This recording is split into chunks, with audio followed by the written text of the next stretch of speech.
What's at the core of achieving the good life? The major key to the good life. The major key is not in learning how to set goals. It is not in learning how to better manage your time. It is not in mastering the attributes of leadership. Every day in 1,000 different ways, we are trying to improve ourselves by learning how to do things. We spend a lifetime gathering knowledge in classrooms, in textbooks, in experiences. Now, if knowledge is power, if knowledge is the forerunner to success, then why do we fall short of our objectives? Why, in spite of all our knowledge and in spite of our collective experiences, do we find ourselves aimlessly wandering, settling for a life of existence rather than a life of substance? There may be many answers to this question. Your answers may be different than your associates or your spouses or your friends. While there may be many answers to this question, the fundamental answer is the absence of discipline. Applying all that we know. That's the key word, discipline, self-discipline. We might add one more word here, consistent. Consistent self-discipline. It doesn't really matter how smart you are or how much you know if you don't use it. It doesn't really matter that you graduated magna cum laude if you're stuck in a low-paying job. It doesn't really matter if you attended every seminar that comes to town if you don't apply what you've learned. Better than knowledge is applied knowledge. And once we've applied our knowledge, we must study the results of that process. Apply our knowledge, study the results, refine our approach. Finally, by trying and observing and refining and trying again, our knowledge will inevitably produce worthy results, admirable results. And with the joy and results of our efforts, we continue to apply, to learn, to observe, to fuel our ambition with the positive reinforcement of continued progress. Pretty soon, we'll find that we're swept into a spiral of achievement, a vertical rise to success. And the ecstasy of that total experience makes for a life of triumph over tragedy, dullness, and mediocrity.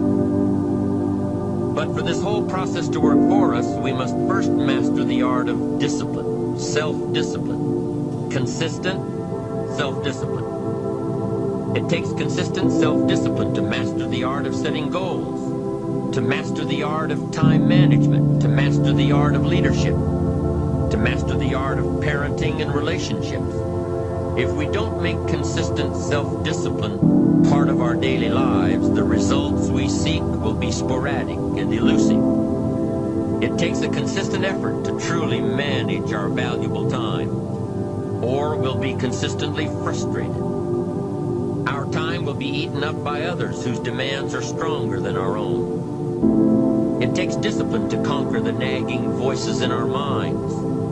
The fear of failure, the fear of success, the fear of poverty, the fear of a broken heart. It takes discipline to keep trying when that nagging voice within us brings up the possibility of failure. It takes discipline to admit our errors and recognize our limitations. The voice of the human ego speaks to all of us.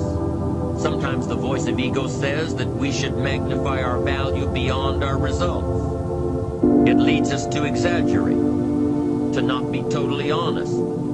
It takes discipline to be totally honest, both with ourselves and with others. Be certain of one thing: every exaggeration of the truth, once detected by others, destroys our credibility and makes all that we say and do suspect. As soon as a business colleague figures out that we tend to exaggerate, guess what? They'll always think we exaggerate, and they'll never quite hold us in the same regard again. Never. The tendency to exaggerate, distort, or even withhold the truth is an inherent part of all of us. It starts when we're kids. Johnny says, "I didn't do it. I didn't do it." Well, maybe Johnny didn't do it, but he probably had something to do with it. And then it continues when we're adults, exaggerating the benefits of a product to make a sale. exaggerating our net worth to impress old friends, exaggerating how close we are to closing a deal to impress the boss. And only an all-out, disciplined assault can overcome this tendency. It takes discipline to change a habit, because habits are formed a little bit each day, every day, every day. Once habits are formed, they act like a giant cable. They act like a nearly unbreakable instinct that only long-term disciplined activity can change. We must unweave every strand of the cable of habits slowly and methodically until the cable that once held us in bondage becomes nothing more than scattered strands of wire. It takes the consistent application of a new discipline, a more desirable one, to overcome one which is less desirable. It takes discipline to plan. It takes discipline to execute our plan. It takes discipline to look with full objectivity at the results of our applied plan. And it takes discipline to change either our plan or our method of executing that plan if the results are poor. It takes discipline to be firm when the world throws opinions at our feet. It takes discipline to ponder the value of someone else's opinion when our pride and our arrogance leads us to believe that we are the only ones with the answers. With this consistent discipline applied to every area of our lives, we can discover untold miracles and uncover unique possibilities and opportunities. Now, if discipline is the key word, and if discipline is the key action, then what exactly is discipline? One good answer might be that discipline is a constant human awareness of the need for action, and a conscious act by us to implement that action. Discipline is an awareness of the constant need for action and a conscious act to implement that action. If our awareness and our implementations occur at the same time, then we begin a valued sequence of disciplined activity.